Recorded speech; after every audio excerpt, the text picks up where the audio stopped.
നമസ്കാരം, ഇത് IBN മലയാളം. രാഹുൽ ഗാന്ധിയെ മുൻനിർത്തി കോൺഗ്രസ് ആറ്റം ബോംബിനെ പോലും നാണിപ്പിക്കും വിധം പൊട്ടിയ തിരഞ്ഞെടുപ്പുകളുടെ കണക്കാണിത്. ഒരു ഏകാധിപത്യ രാജ്യത്തിലെ നേതാവാണ് ഇത്രയും തിരഞ്ഞെടുപ്പ് പൊട്ടിയതെങ്കിൽ സ്വാഭാവികമായും അയാൾക്ക് പകരം മറ്റൊരാൾ ആ പാർട്ടിയെ ഏറ്റെടുത്ത് നയിക്കുമായിരുന്നു. ഇത്രയും വേണ്ട, ഇതിന്റെ 1/3 മതി സ്ഥാനം തെറിക്കാൻ. എന്നിട്ടും രാഹുൽ ഗാന്ധി ഇപ്പോഴും നിലനിൽക്കുന്നുണ്ടെങ്കിൽ കോൺഗ്രസുകാർ എത്രമാത്രം വലിയ അടിമകളാണെന്ന് ആലോചിച്ചു നോക്കൂ.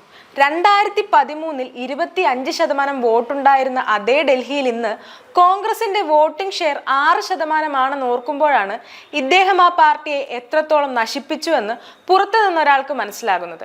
2020 നിയമസഭാ തെരഞ്ഞെടുപ്പിനേക്കാൾ നേടാൻ കഴിഞ്ഞത് 1% വർധനവ്. 5 വർഷത്തെ സർക്കസിന് 5% വില നൽകി ആദരിക്കാൻ പോലും ജനങ്ങൾ തയ്യാറായില്ല. വ്യക്തിപരമായി കോൺഗ്രസ് നശിച്ചു പോകുന്നതിൽ സന്തോഷമേ ഉള്ളൂ. കാരണം ഇന്ത്യ ഇന്ന് അനുഭവിക്കുന്ന എല്ലാ ദുരിതങ്ങൾക്കും കാരണം ആ പാർട്ടിയുടെ നയങ്ങളാണ്. പക്ഷേ കഴിഞ്ഞ ദിവസം നടന്ന തോൽവിയിൽ കോൺഗ്രസുകാർ ആരും ഇദ്ദേഹത്തിനെതിരെ ഒരു ചെറിയ വിമർശനം പോലും ഉന്നയിക്കുന്നില്ല എന്ന് കണ്ടപ്പോഴാണ് ഇവന്മാർ ഇനിയും ഈ അടിമ മനോഭാവം കളയാൻ തയ്യാറല്ല എന്ന് മനസ്സിലാകുന്നത്. ഒരു തിരഞ്ഞെടുപ്പ് തോറ്റാൽ അധ്യക്ഷന്മാരെ, മോദിയെ, അമിത്ഷായെ ഒക്കെ വിമർശിക്കുന്ന BJP-ക്കാർ എത്ര വലിയ ജനാധിപത്യ പ്രസ്ഥാനത്തിന്റെ ഭാഗമാണ് എന്ന് മനസ്സിലായത്. കോൺഗ്രസുകാർ രാഹുൽ ഗാന്ധിയെ രക്ഷിക്കാനായി പുറത്തിറക്കിയ ലേറ്റസ്റ്റ് ക്യാപ്സ്യൂൾ തന്നെ AAP BJP-യുടെ B ടീം ആണെന്നാണ്. ഇതേ AAP-യുമായിട്ടാണ് ഇവന്മാർ കഴിഞ്ഞ വർഷം ലോക്സഭാ തിരഞ്ഞെടുപ്പ് നേരിട്ട് പൊട്ടിയതെന്നും ഓർക്കണം.